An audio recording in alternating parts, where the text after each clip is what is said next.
Hey, if you're a service-based business owner and you want to know how to attract and retain the best employees, the ones you can trust to run the business as well as you do, this video is absolutely for you. Because here's what most business owners get absolutely wrong. They think this is a hiring problem.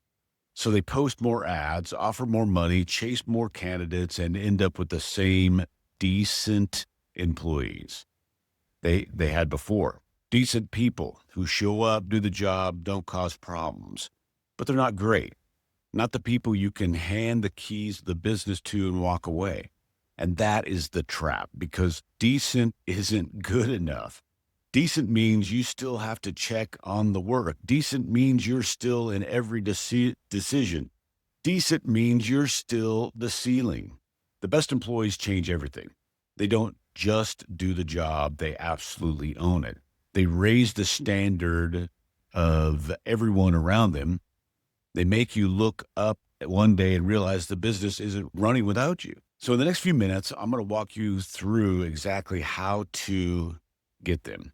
So there's three shifts to find who you're actually looking for, attract them by building a business worth their talent, then retain them by leading in a way that makes leaving unthinkable.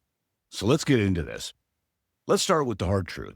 The reason you can't attract the best people to your company is because you haven't even defined who the best people actually are. Right now, you're hiring with the lowest possible standards. Can this person do the task in the job description? That's the wrong question. The real question is the trust test. If you hand this person the keys to your business tomorrow morning, do I trust them that this company will run the same or better while I am away? If your answer isn't an absolute yes, you are not hiring top talent. You're just settling for decent. And why do you settle? Because an empty chair is burning cash. You panic. You feel the urgency. You look at who applied and you pick the least bad option just to plug the hole. Fast forward 6 months. That exact hire is the reason you're working 70 hours a week, fixing their mistakes. That urgency trap is strangling your growth. So look at the red flags you keep ignoring in the interviews. They wait to be told what to do. They dodge ownership. They make excuses for past failures. So listen to me.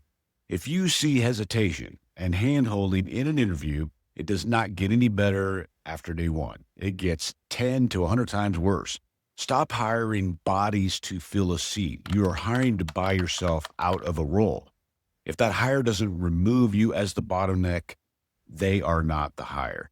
You can't attract the best employees until you're willing to stop settling for the ones you can just get. Now, once you define what an A player actually looks like, here's the brutal reality you have to confront. Why on earth would an A player choose you and your business?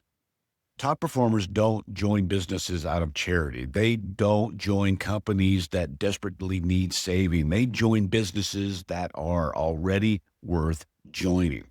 So let's run the reverse test. If the sharpest, most talented operator, employee in the entire industry walked through your front door today, what would they see? Would they see a clean, professional machine running on predictable systems that the owner isn't constantly putting out fires? Or would they see pure chaos taped together with a paycheck? Real winners are asking one simple question. Can I do the best work of my career here? If your company looks like a circus, they will walk right out the door. And forget your fancy mission statement painted on the lobby wall. Top talent reads your real culture in 5 seconds flat. They look at who do you promote or who did you promote last? Who are you protecting? And what kind of low standard, mediocre behavior are you tolerating every single day? They read your standards like a P&L instantly. Next, you need to start treating your employees better than your customers. Most owners have that backwards. Your team is the vehicle that delivers the customer experience. So if your team is your second priority, your customers will ultimately become second priority by default.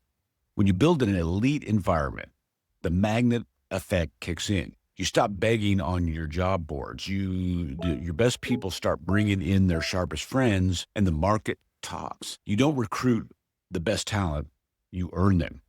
Attracting them is only half the fight. So keeping them is where most owners absolutely crash and burn. And the reason is painful. You hire them for trust and then you refuse to trust them. This is the ultimate retention killer. Nothing drives an elite performer out the door faster than being hired to take the wheel only to have the owner sitting in the passenger seat, grabbing the steering wheel every 30 seconds.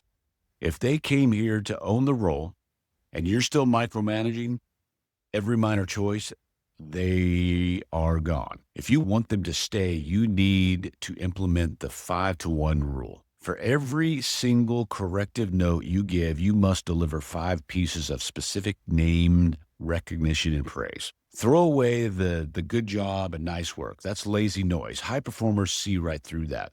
You have to call out identity. The way you stepped in with that angry client this morning, the way you stayed calm and de-escalated them before solving the root problem, that is the exact standard of excellence we lead with here.